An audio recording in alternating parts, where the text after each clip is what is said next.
Hello again, sports fans. As I mentioned in the previous video, this go around we're going to do something very technical.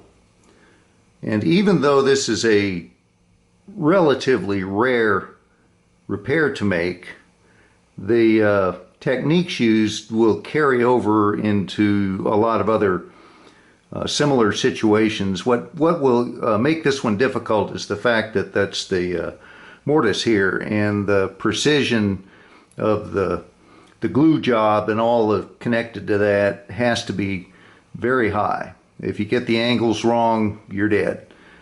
But that said, the technique of gluing a chunk of wood onto a damaged portion of a pipe is the same in every case. This just has extra steps.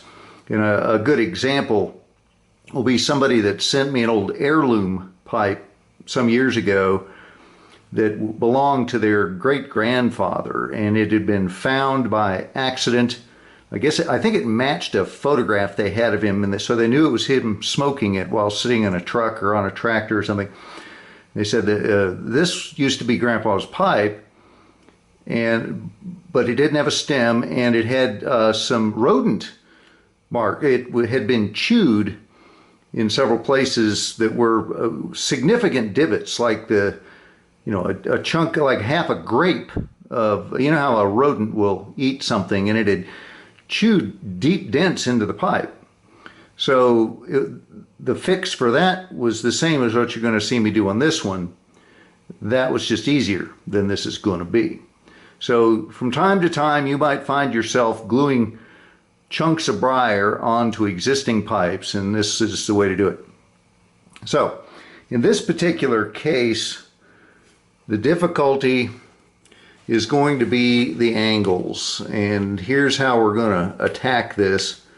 This obviously is a side view of the pipe. We're going to take a block or a piece of ordinary briar that you can get from anywhere. I mean, you guys know where to come up with blocks of briar. There's a number of people who sell it, mostly online. I'm going to saw a piece of it out. We're going to remove a chunk and then square it up to the right size. And by square up, I mean so that all of the angles are 90 degrees and the sides are parallel to each other, which I think is redundant. And then below the center line, we're going to drill a hole all the way through it. And that's what this arrow indicates. And you don't need to show, I don't need to show you guys how to chuck up a block of wood and saw it and drill a hole in it. So I'll do that off camera. It's tedious to film it and tedious to watch it be done. So you're kind of the advanced class here. I'm assuming most of the people that are interested in these videos have some experience with either pipe making or pipe repair, and the fundamentals you can handle. So here's this same block of wood in dead-on side view, and the dotted lines are the hole that now goes through it. And here's where it gets tricky. You need to make two sides of this parallel, and let me see if I can do this on camera without screwing something up.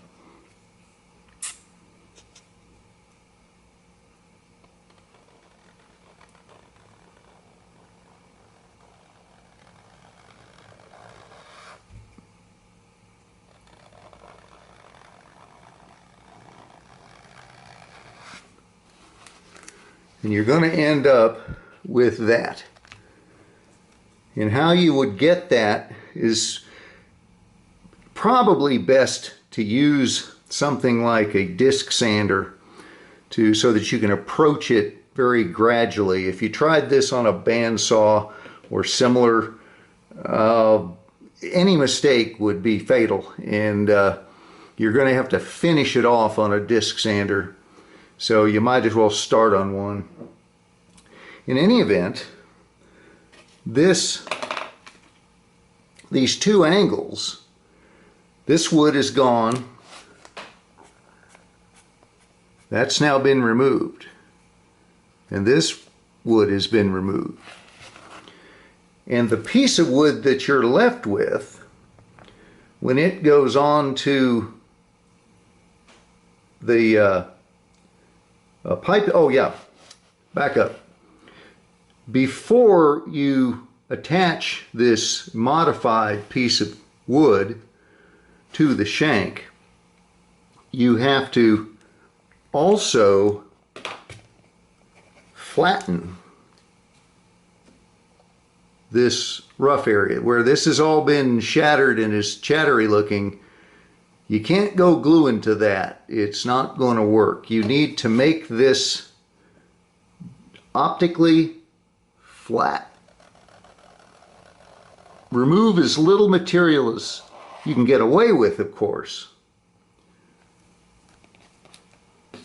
So you probably want to lap this as if it's a diamond on a flat surface, like some guys use a granite block, others just use a piece of hardwood that's got a piece of sandpaper on it. But slowly sand away on this guy.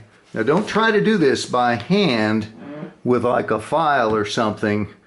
You're never going to get it as flat as you need it to be. It's got to be what I'll call optically flat, meaning you can figure, I mean, we're getting the closer to optically flat that you can make this surface, the better the work is going to be, because the tighter the seam is going to be and the less glue line you'll have to camouflage.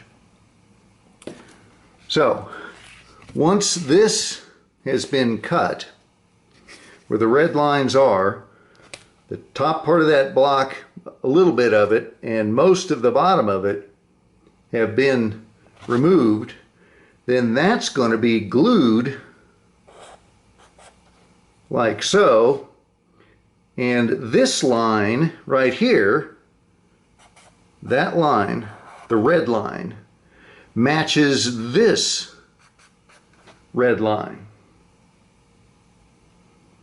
And the reason that we went ahead and put a parallel flat surface here is because when you glue this, we're going to go back to doing it the same way as before with weights. We got to use gravity. And so the pipe is going to have to be tilted upward so that this plane, this red line here, is parallel to the ground or parallel to your worktop. It's going to go up like that. And we're going to stack weights on that. And the more weight you can put on within reason, and the flatter the surface that you're gluing, the better off you are. And if you're going to be messing with it in those ways, you need to have the top of the block that has the hole in it the same plane, well, not plane, parallel to this glue line here, because you're going to stack a lot of weight on the top of this thing. Okay, we're coming up on 10 minutes for this, and I'm going to shut the camera off and break this into two pieces rather than have it go long, because there's a little bit more to talk about before going off and actually doing the work.